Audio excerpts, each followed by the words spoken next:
नमस्कार, जोहार। छत्तीसगढ़ न्यूज में आपका बहुत बहुत स्वागत है। इससे पहले आप न्यूज को कहां से देख रहे हैं, कमेंट में जरूर बताएं। साथ ही चैनल को सब्सक्राइब करना बिल्कुल ना भूलें। छत्तीसगढ़ के लिए ऐतिहासिक दिन, सीएम विष्णुदेव साय ने कांवड़ियों का पुष्प वर्षा से किया स्वागत। मुख्यमंत्री विष्णुदेव साय ने प्रदेश के प्राचीन पुरातात्विक, धार्मिक और ऐतिहासिक स्थल बाबा भोरमदेव मंदिर में पवित्र सावन मास के अवसर पर हजारों कांवड़ियों का हेलीकॉप्टर से पुष्प वर्षा कर भव्य स्वागत किया। इस ऐतिहासिक आयोजन में मुख्यमंत्री साय ने हर हर महादेव और बोलबम के जय घोष के साथ कांवड़ियों और श्रद्धालुओं का हौसला बढ़ाया। उप मुख्यमंत्री विजय शर्मा ने भी कांवड़ियों का अभिनंदन किया। देश की शिक्षा नीति को दुनिया में मिलेगी अलग पहचान, छत्तीसगढ़ के श्रम मंत्री का बड़ा बयान।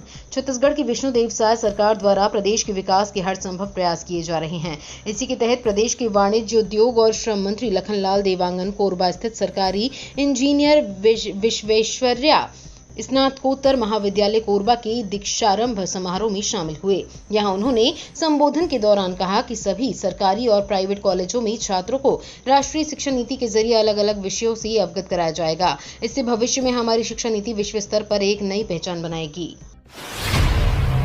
छत्तीसगढ़ में किसानों का बढ़ा लाभ, साय सरकार दे रही है धान का सर्वाधिक मूल्य।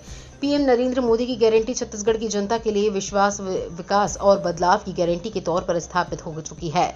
छत्तीसगढ़ की भाजपा सरकार की किसान कल्याण की नीतियों से खेती में किसानों का लाभ बढ़ा है। मुख्यमंत्री विष्णुदेव साय के नेतृत्व में कई अहम फैसले लिए गए हैं, जिनसे किसान परिवार अधिक सशक्त और फसल उगाने से लेकर उसे बेचे जाने तक की प्रक्रिया बेहद सरल हुई है। सरकार के परिवर्तनकारी निर्णयों से छत्तीसगढ़ देश का एकमात्र ऐसा राज्य बन गया है जहां कृषकों को उनके धान का उच्चतम मूल्य मिल रहा है। छत्तीसगढ़ में सरकारी कर्मचारियों के आएंगे अच्छे दिन, साय सरकार देंगे स्वतंत्रता दिवस पर दोहरी खुशियां। इस बार स्वतंत्रता दिवस छत्तीसगढ़ में सरकारी कर्मचारियों के लिए दोहरी खुशी लेकर आ सकता है। बतौर मुख्यमंत्री विष्णुदेव साय पहली बार राजधानी के पुलिस परेड ग्राउंड में ध्वजारोहण करेंगे। इस तरह मुख्यमंत्री न सिर्फ प्रदेश की जनता को बल्कि सरकारी कर्मचारियों को भी बड़ी सौगात दे सकते हैं। खबर है कि मुख्यमंत्री स्वतंत्रता दिवस के मौके पर अपने संबोधन में राज्य सरकार के कर्मचारियों के डीए में बढ़ोतरी का ऐलान कर सकते हैं। बता दें कि राज्य की सरकारी कर्मचारियों को फिलहाल 46% डीए मिल रहा है। कर्मचारी इसमें 4% की बढ़ोतरी की मांग कर रहे हैं। छत्तीसगढ़ को मोदी सरकार में 380% अधिक टैक्स शेयर और 273% अधिक अनुदान मिला। जाधव।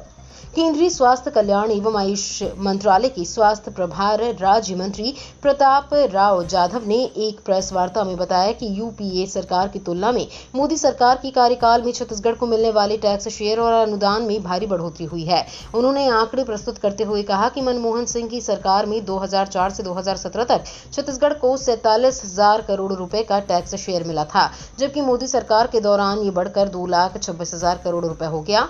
इसी प्रकार अनुदान भी मनमोहन सरकार के 31,000 करोड़ रुपए से बढ़कर मोदी सरकार में 1,15,000 करोड़ रुपए हो गया। छत्तीसगढ़ में रोजगार गारंटी के बजट में 57% की कटौती। छत्तीसगढ़ में रोजगार गारंटी योजना के श्रमिकों के बजट में पिछले 5 सालों में 57% की कटौती कर दी गई है। ताजा वित्त वर्ष यानी 2024 से 25 के लिए सरकार ने केवल 800 लाख रुपए के बजट को ही मंजूरी दी है।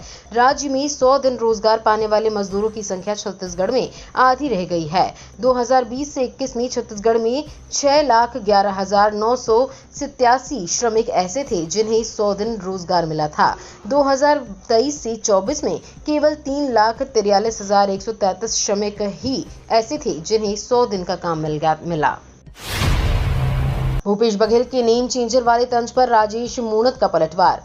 पूर्व मुख्यमंत्री भूपेश बघेल ने प्रदेश सरकार पर तंज कसते हुए कहा है कि साय सरकार नेम चेंजर सरकार है। उनके इस बयान पर पूर्व मंत्री राजेश मूणत ने पलटवार करते हुए कहा कि कांग्रेस ने 5 सालों तक सिंगल काम नहीं किया जिसका नामकरण कर सकें। गौठान बनाने के नाम पर चारा घोटाले से बड़ा घोटाला किया। ये जनता के बीच आ चुका है। वक्तव्य में सुर्खियां बटोरने की कोशिश है। राज्य बनने के बाद सबसे ज्यादा घोटाले 5 सालों में हुए। 15 अगस्त को रहेगा ड्राई डे। शासन द्वारा स्वतंत्रता दिवस 15 अगस्त 2024 को शुष्क दिवस घोषित किया गया है। कलेक्टर कार्तिकेय गोयल ने छत्तीसगढ़ आबकारी अधिनियम की धारा में प्रदत्त शक्तियों का प्रयोग करते हुए उक्त शुष्क दिवस पर जिले की समस्त देशी मदिरा, कंपोजिट मदिरा एवं विदेशी मदिरा दुकानों, देशी मदिरा भंडागार एवं समस्त होटल बारों को पूर्ण रूप से बंद रखे जाने हेतु आदेश जारी किया है। उक्त दिवसों में मदिरा मादक पदार्थ का विक्रय एवं परिवहन पूर्णतः बंद रहेगा। ग्रामीण युवाओं को दिया गया मशरूम उत्पादन का प्रशिक्षण। कृषि विज्ञान केंद्र रायगढ़ द्वारा समिति रायपुर एवं राष्ट्रीय कृषि विस्तार प्रबंधन संस्थान हैदराबाद के संयुक्त तत्वाधान में ग्रामीण युवाओं हेतु मशरूम उत्पादन का कौशल प्रशिक्षण कृषि विज्ञान केंद्र में आयोजित किया गया। वरिष्ठ वैज्ञानिक एवं प्रमुख डॉक्टर BS राजपूत ने मशरूम उत्पादन पश्चात मार्केटिंग किस तरह से की जाए इस विषय पर विस्तृत जानकारी प्रशिक्षणार्थियों को दी है। प्रशिक्षण में रायगढ़ के विभिन्न विकास खंड के 28 ग्रामीण युवक व युवतियों ने प्रशिक्षण लिया, जिसमें उन्हें वीडियो चलचित्र प्रदर्शन प्रायोगिक विधि से सिखाया गया। जिले में हो रही लगातार बारिश, खेती के काम में जुटी किसान, जलभराव से हो रही समस्या। गौरेला, पेंड्रा, मरवाही जिले में लगातार हो रही बारिश से जनजीवन अस्त व्यस्त है। वहीं किसानों के चेहरे पर मुस्कुराहट आ गई है। किसान खेती के कार्यों में लगे हुए हैं। वहीं दूसरी ओर बारिश के कारण लोग विभिन्न तरह की समस्याओं से जूझते हुए दिखाई दे रहे हैं। जहां लोग कच्चे मकानों में रह रहे हैं और कच्चे मकान के गिरने से कहीं लोगों की जान जा रही है तो कहीं घायल हो रहे हैं। साथ ही इसके अलावा दोस्त गांव में पक्की सड़क न होने के कारण लोगों को कीचड़ वाली सड़क से आवागमन करना पड़ रहा है। ग्वालियर से छत्तीसगढ़ जाने वाली नियमित ट्रेनें कैंसिल, यात्रियों को करना पड़ रहा है परेशानी का सामना। नागपुर मंडल के कलमना स्टेशन पर Rajnandgaon Kalamna 3rd line non interlocking कार्य के चलते छत्तीसगढ़ जाने वाली ट्रेनों को रद्द करने के साथ ही परिवर्तित मार्ग से संचालित किया जाएगा। इसके चलते यात्रियों के सामने समस्या खड़ी हो गई है। रेलवे ने छत्तीसगढ़ एक्सप्रेस, गोंडवाना एक्सप्रेस को रद्द करने के साथ ही समता एक्सप्रेस के मार्ग में परिवर्तन किया है। इसके चलते यात्रियों को परेशानी का सामना करना पड़ रहा है। ग्वालियर से होकर गिनी चुनी ट्रेनें ही छत्तीसगढ़ जाती हैं, जिसके कारण अब यात्रियों को विकल्प तलाशने पड़ रहे हैं। छत्तीसगढ़ के राहुल 15 अगस्त को माउंट कोजियस्को पर फहराएंगे तिरंगा, रचेंगे नया कीर्तिमान। छत्तीसगढ़ के प्रथम पर्वतारोही राहुल गुप्ता माउंटेन मैन पर्वतारोहण क्षेत्र में नया रिकॉर्ड कायम करने जा रहे हैं। 15 अगस्त को ऑस्ट्रेलिया की सबसे ऊंची चोटी माउंट कोजियस्को में तिरंगा फहराएंगे। माउंटेन मैन राहुल गुप्ता ने आज खेल मंत्री से मुलाकात कर आगामी अभियान के लिए आशीर्वाद लिया। अगले महीने 8 अगस्त को रायपुर से इस अभियान के लिए निकलेंगे। राहुल ऑस्ट्रेलिया महाद्वीप के सबसे ऊंची चोटी माउंट कोजियस्को 7310 फीट की ऊंची चोटी पर चढ़ाई करेंगे, जो कि महाद्वीपों के पहाड़ों की ऊंचाई की रैंकिंग में 7वां व सबसे छोटी चोटी है। खुदकुशी के मामले में देश से आगे छत्तीसगढ़ कैग की रिपोर्ट में हुआ बड़ा खुलासा। राजधानी सहित प्रदेश भर में खुदकुशी के मामले लगातार सामने आ रहे हैं। इसकी बड़ी वजह सहनशीलता में कमी है। तनाव, डिप्रेशन, व्यक्तिगत, आर्थिक और सामाजिक कारणों से खुदकुशी की घटनाएं बढ़ रही हैं। खुदकुशी के मामले में छत्तीसगढ़ पूरे देश से आगे है। यहाँ आत्महत्या से मृत्यु दर भारत में आत्महत्या से मृत्यु दर से ज्यादा है। छत्तीसगढ़ में खुदकुशी से मृत्यु दर 26.4% है, जबकि राष्ट्रीय औसत 10.4% है। छत्तीसगढ़ बोर्ड 10वीं 12वीं परीक्षा के रिजल्ट में हो रहा बदलाव, फिर जारी होगी मेरिट लिस्ट। छत्तीसगढ़ माध्यमिक शिक्षा मंडल की ओर से 2 से 3 दिन में 10वीं और 12वीं की फाइनल मेरिट लिस्ट जारी कर दी जाएगी।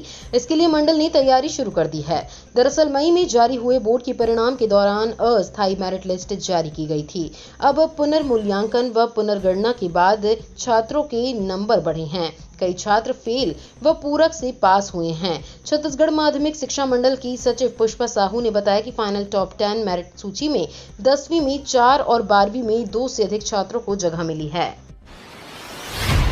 छत्तीसगढ़ में रात 12 बजे तक होटल बार खोलने की मांग।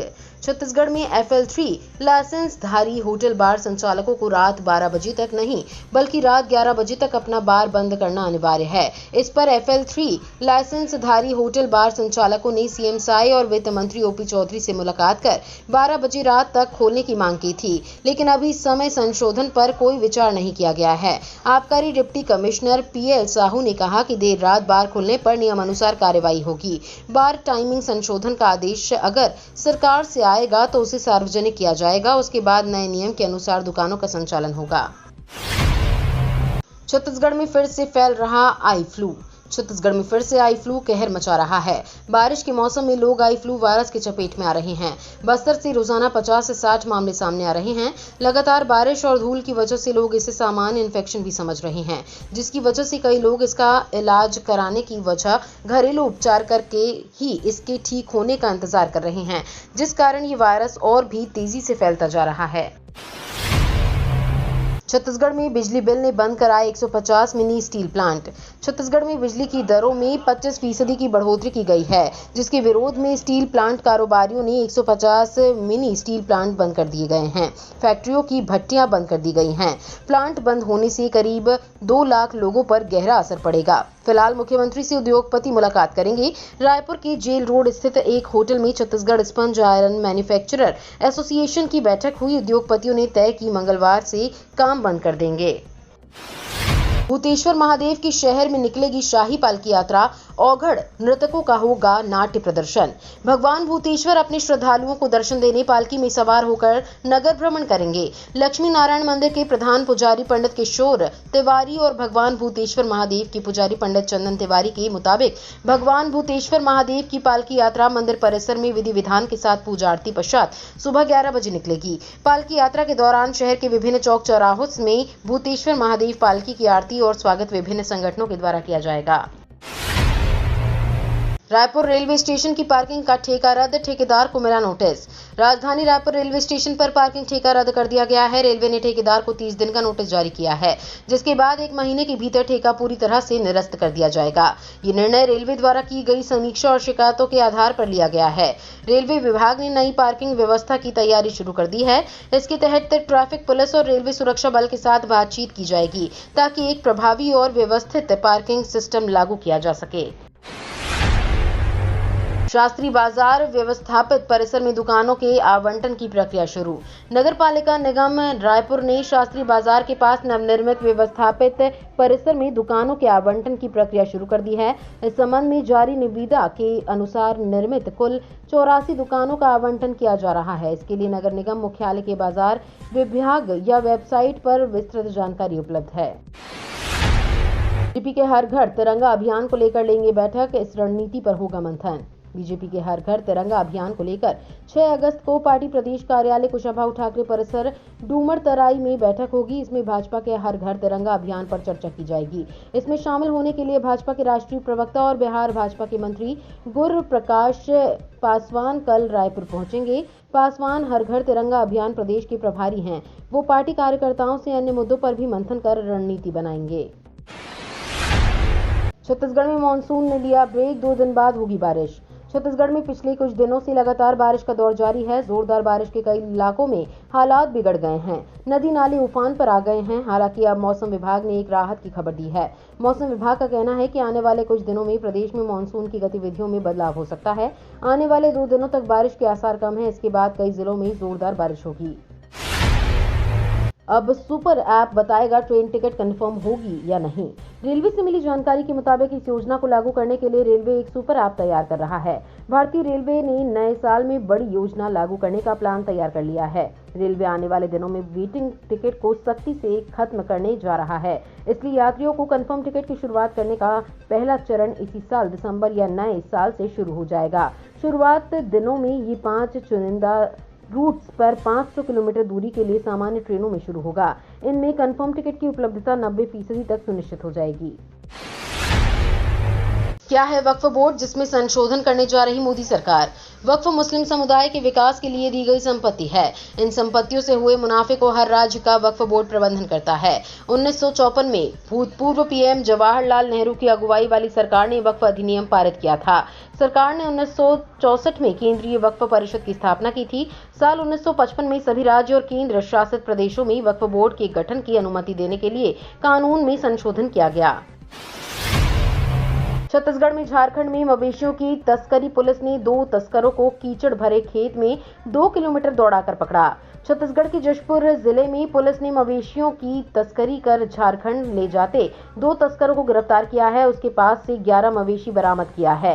पिकअप छोड़कर भाग रहे तस्करों को कीचड़ से भरे खेत में 2 किलोमीटर दौड़ाया गया। एक तस्कर को पकड़ा और दूसरा नदी में कूद गया, जिसे बाहर निकाला गया। मामला लोदाम थाना क्षेत्र का है। एसपी शशि मोहन सिंह ने बताया कि मवेशी तस्करों के खिलाफ विशेष अभियान चलाया जा रहा है। अब तक लगभग 300 मवेशियों को जब्त किया गया है। ये तो थी आज की बड़ी खबरें। अगर आपको न्यूज पसंद आई हो तो वीडियो को लाइक और शेयर करना बिल्कुल ना भूलें। धन्यवाद।